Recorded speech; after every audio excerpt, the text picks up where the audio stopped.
माग्यो भने कथाले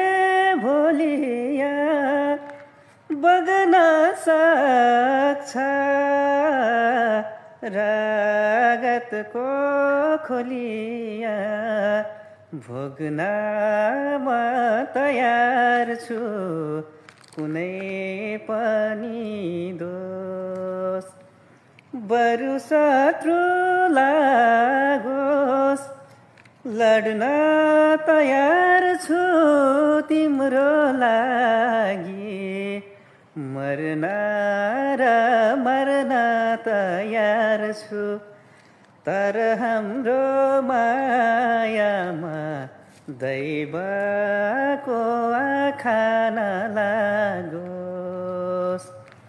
तर हाम्रो मायामा दैवको आँखा नलागोस्